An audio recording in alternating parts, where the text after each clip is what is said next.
आहे की हेच प्रश्न विचारा. अजिबात तो विषय आता एक मिनिट मी तुमच्या एक मिनिट थांबा. तुमच्या पुण्यात आहे मी.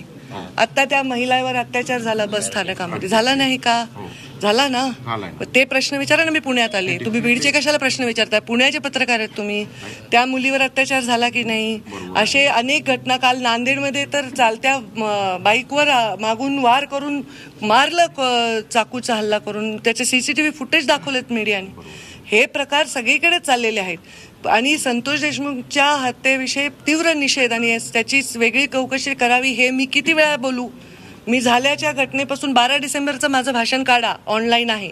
त्याच्यामध्ये 90% मी त्याच्यावरच बोललेली आहे आणि त्यामुळे त्याच्या आतल्या विषयांवर मी बोलण्याचं माझं ते औचित्य नाही, मला त्यातली माहिती नाही. मी गृह खातं नाही आणि गृह खात्याच्या अधिकाऱ्यांनी ती माहिती देणंही योग्य आहे.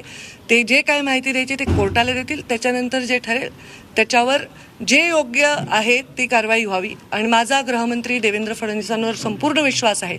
त्यांनी शब्द दिल्यानंतर मी त्यांच्याच टीममधली एक मंत्री म्हणून परत वेळोवेळी ह्याच्यावर भाष्य करणं माझ्या भूमिकेला साजेसं नाही. संवेदनशीलपणे त्याची चौकशी झाली पाहिजे, जलद गतीने झाली पाहिजे.